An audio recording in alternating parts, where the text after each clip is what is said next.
And here's a secret that many guys don't know, especially in today's day and age, is that women love nice guys.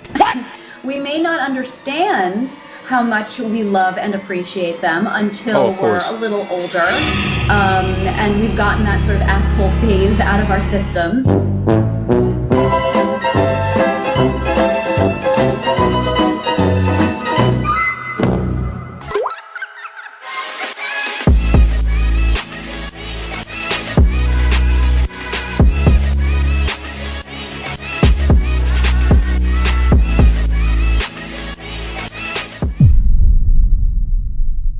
Guys, y'all looking at the thumbnail, y'all looking at the title of the video, y'all already know what time it is. It is time to get active.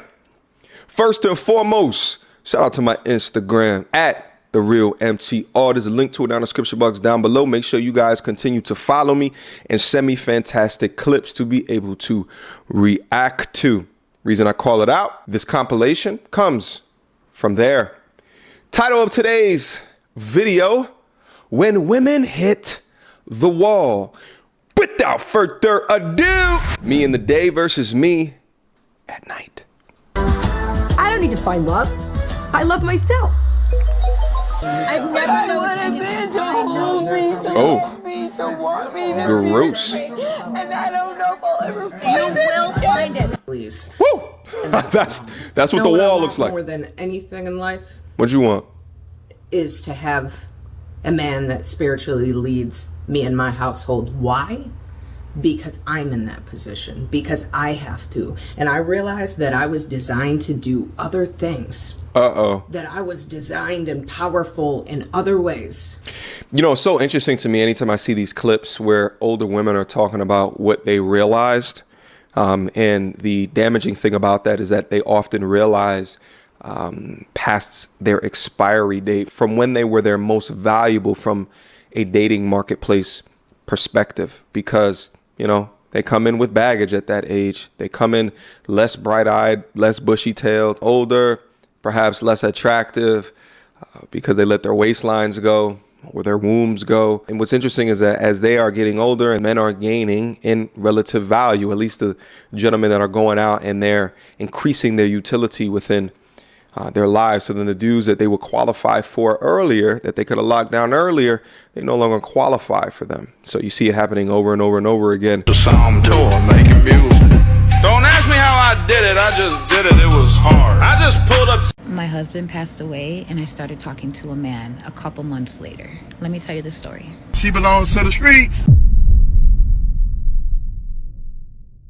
So this was an old friend that I knew since I was 15. I wanted that male attention. I missed that male attention. Yeah. So I invited him over. He came here with not a dime to his name. I'm grieving. I'm a mess. I'm drinking every day. I'm trying to numb the pain, right? Because I just lost my husband that I was with for almost 10 years. I'm paying for everything. I'm a fool, right? We're getting liquor every night. We're ordering DoorDash every night. Spending my husband's money that I got because he passed away. So I'm a widow, right? You don't fuck widows. Oh. That's what the Bible says. Not. Oh! You're a trash bag. You're a Super Saiyan gaslighter. How dare you lie to me as if the man that wanted your cheeks in this situation, the friend, is at fault. He doesn't know your husband. He's not friends with your husband. He wasn't married to your husband. He has no relationship to your husband whatsoever. But you do. And women control sex, not men. But you're setting this up as if he is the evil one for you accepting him into not only your house, but also your guts. Escaping accountability amongst modern women today is at an all-time High. And you use God as a way to try to escape accountability? It's in the Bible. Shut up. And I'm tired of managing it all on my own. I'm tired of being with men that I have to raise up spiritually because this society told them that wasn't their place. Uh-oh. Because this society discouraged them from being masculine. And now I'm in a position where I have to take on a male and female role and act as if somehow I should be managing both. Am I capable? Certainly. Yeah, but you don't want to. But should I really be? No, I don't want to. That is exactly what I'm talking about. Right. With the society today, with the culture today, you have this over masculinization of the women, right? And then the men lose out, right? And the media that they're exposed to as well pushes this feminization stuff. So what women are beginning to understand is that through our biological indicators and markers, right, the chemicals that flow within our bodies makes us different. And that's going to demonstrate itself in various ways. One of those ways is the symbiotic relationship between man and women. Guys are on a shot clock. Is what it is, though. Hopefully you get the information soon enough so you can make the corrections within your life. We need to start encouraging men to stand. And here's a secret that many guys don't know, especially in today's day and age, is that women love nice guys. We may not understand how much we love and appreciate them until we're a little older, and we've gotten that sort of asshole phase out of our systems. I'd say by our late 20s, early 30s, is the point in our lives when we're just exhausted by the jerks and we have no time in our lives anymore for them. Okay. We have no pity and no sympathy. You got to understand that. All right? Like you coming back around and saying you like nice guys now after you done rode the pogo sticks of the jerks into your 20s. Right? Like there's no sympathy. But yet what happens is that when you see older men dating younger women, you want to make fun of that older man. And it's a way to project the hate of what you missed out on. And that's what happens so often is that these women will shame older men that go after younger women. For the life of me, I just can't understand this. But women, it's down to the chat. Let me know. Why would you make sure that you move in a way to get the things that you want when you are the most valuable to the things that you want it from? So we really start looking for men who we know will be great long-term partners, aka nice guys, right? And that's you. She belongs to the streets. Not in those words, but you don't do that. Just wait. Please listen to this whole story. Just wait. No! God, please, no! No! No! No! So he tells me, I'm going to get a job. I want to help you. I want to help the girls. I want to be there for you because we've known each other for years. And you were there for me at my lowest. So I want to be there for you. That's what he told me. But it wasn't like that at all. He stayed for about 2 weeks. 2 weeks I was paying for a grown man that was staying in my husband's home. That was your choice. That was your choice. Sorry. It still upsets me. This was 2 years ago. What? But he was my friend, right? So he decides that he wants to go back to Chicago. Oh, this is and horrific. I decided that's probably the best thing because I'm not right in my head right now. I'm not okay. Right now? I'm not ready for this. So he leaves. You know what this is like? This is like, let's say a homeless person worked onto me on the street. You know what? Let's not even say a homeless person. Let's say it was just someone that needed money because they lost their wallet. And they say, hey, do you mind if you can give me $20 so I can get home? And I say, sure, here's my money. And then later on, I think to myself, damn, I just got taken advantage of at the bus stop.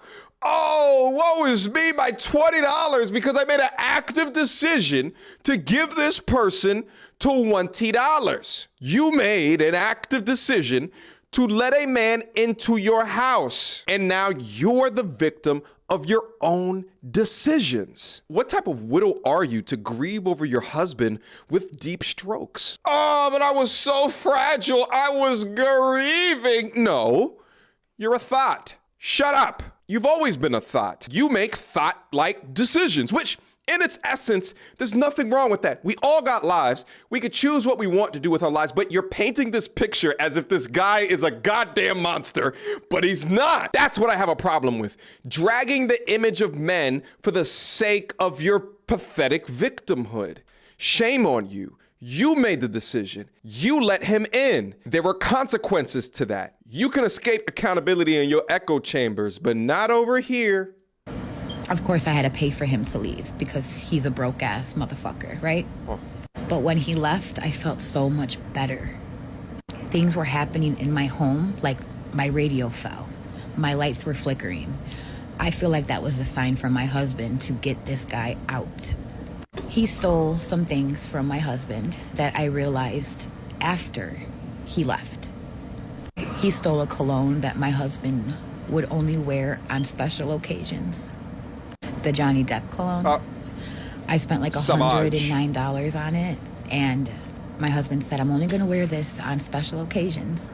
I'm sorry, I have a sick sense of humor. I could just imagine that the husband is in heaven flicking the lights on and off as this poor bastard is going deep inside the woman that he thought that he loved. Flick, flick, flick. No, no, please stop stroking her. Baby, you said that you loved me. It's only been 2 damn months. Now you're letting this guy just stroke you out, panicking. Jesus and God are holding him. We're sorry. We tried to tell you she was a thought the entire time, but you decided to marry her. We tried to go in your dreams and tell you and show you the way, my son, but now you must learn it in its purest form.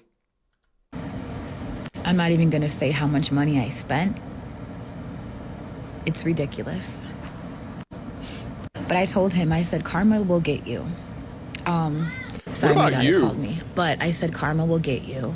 Karma will get you. Because you don't mess with widows. I was at my lowest point in my life, and you stole from my dead husband. Because he used the cologne?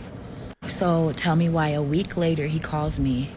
He says, I was by 63rd and Francisco in Chicago. That's my husband's neighborhood. That's where I met my husband. That's where he's from. I said, what happened? Because I wanted more information, right? He says that 8 dudes jumped him and they were beating him. He got broken ribs. He had a big ass busted lip, 2 black eyes. You sure know how to choose him. His head was swollen. I said, send me a picture. He sends me a picture of his whole body, his chest, his head. I was like, He calls me back. I said, you know what? That's your karma. I said, my husband, who is dead, did this to you because you messed with me. You came into my home and you took advantage of me and you stole from him. He goes, F you, you B, da da da da. I said, no, fuck you. And I hung up. And I've never spoken to him since. He wrote me and said, don't worry, I'll pay all the money back that you spent on me. I'll send you back your cologne that I took from your husband. And nothing. Nothing at all. If your husband passed away, or your wife, never jump into something. Just wait. Because you're not in your right mind. And things could happen. But I wanted to share that with you guys. I'm sorry, I know my daughter was calling me throughout the video, but I got up like 3 times to see what she wanted, just to clear that up. Also, one more thing. He told me the reason why I took the cologne was because I didn't think your husband needed it anymore. That's what he told me. When I tell you that I've never hated somebody so much in my life, that I knew since I was a kid, and I trusted this person, you know? Be careful who you trust. Be careful who you know, because people are snakes, people are dogs, people will take advantage of you. I know I was cracking a lot of jokes within this video, but this is truly sick, sad, and pathetic. And I think that every man that is watching content like this should really try to understand the mindset of women like this so you can do your best to try to avoid it. Can you ever imagine being in a relationship with a woman like this that refrains from any and all means of accountability when it comes to anything that they do within their life? See, the thing is that I do not expect women to take as much accountability as me. I just find that they're not built that way. I don't try to combat it. I just accept it. And because I accept it, I understand that as a masculine man, I need to be the leader within my relationship, to be accountable for her decisions as well. She is an emotional being. She is apt to be confused. She is apt to be controlled. She is apt to make mistakes and just not accept accountability, which she can grow from, where she can learn from. And I think a lot of women do it from a biological reasoning as well, because accepting that accountability and forcing change may actually take you up out of your femininity. But at the end of the day, if you do not have a leader, a protector, then you are required to make fantastic decisions for yourself. And in this fantastic woman's situation, it only took a couple of months to revert back into her thought-like ways with someone that she considered a friend. And I talk to you guys all the time about allowing women to have male friends in their life, because those male friends are waiting for you to be removed out the picture, whether it be through the end of a relationship or your untimely demise. But this woman, with all of her agency but lack of accountability, allowed a man into her domicile to stroke the life up out of her. Mind you, this guy was no different than when he came into her life and was no different when he left her life. He was a goddamn Pookie and a Ray Ray before and after. But she knew that and understood it, but still allowed to get taken advantage of. But it's not taking advantage of, because again, she had just as much agency in the matter as the other person. I cannot blame my emotional time in my life with bad decisions that I might be making. I still need to be accountable for every decision that I am making. And listen, I'd be a liar if I was to say that grieving someone's death doesn't put you in an odd emotional space. But you know what the best thing to do is, if you do not trust your emotionally soaked brain because you're grieving, is to not make a decision at all. Good things come to those that wait. That's why it's always best that if you're in confrontation in a relationship with your significant other, you wait till both of you can get out of that emotional state to have a conversation regarding the conflict. Because there is not a person on God's green earth that makes the best decisions in an emotional state. You, ma'am, talking to you, are an example of that. Stop blaming others or stop blaming men for you being a thought dummy. I just had like the craziest, saddest thought. I'm in the stage of life where over 30 dating in LA is awful. This is interesting. Okay, let's keep going.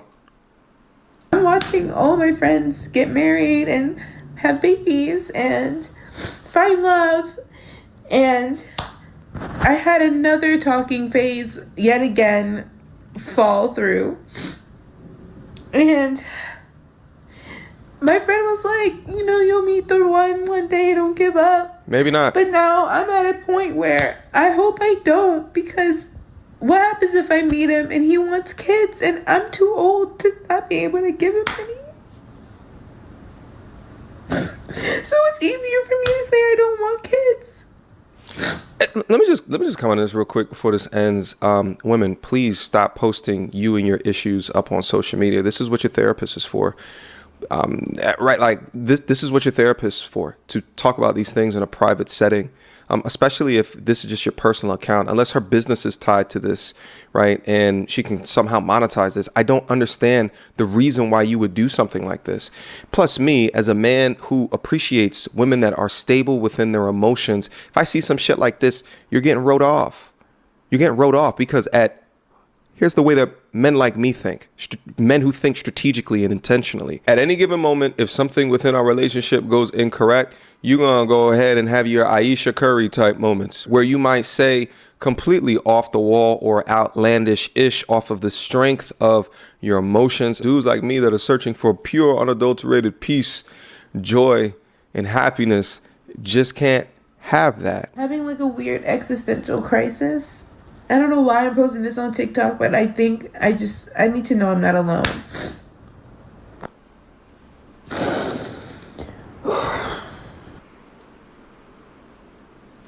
All right, guys, so that's the end of the compilation. Listen, modern ladies of today, let me give y'all a pro tip. The number one thing that you can do to alleviate you ending up like some of these post-wall women is to understand men. Really take a concerted effort to watch and pay attention to the content in sectors such as this one, which go over what men want. Let me try to use an example that I think a lot of modern women today would fundamentally understand.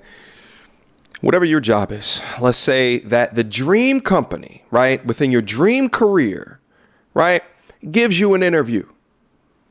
What are the things that you're going to do to secure that position?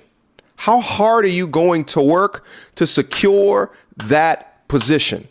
The average modern man today doesn't get that type of effort at all. Women want to be loved. Men want to be respected. But when you're raised in a culture of men ain't shit, and that is infused and indoctrinated within your mind, and being sexually liberated is infused within your mind, and being an independent alpha woman is infused within your mind, then no wonder so many of you are ending up post-wall, single and alone. So I ask y'all, just like you're trying to get the job of your dreams, what are you doing to try to get the dude of your dreams? Because I really fundamentally think most of the dudes in this space, in this sector, are red pill until they find a right girl. Then they'll become purple pill. They'll still be aware. I think that there's so many of them that are like that until they find a girl that honestly and truly respects them, appreciates them for who that they are. Questions, comments, concerns?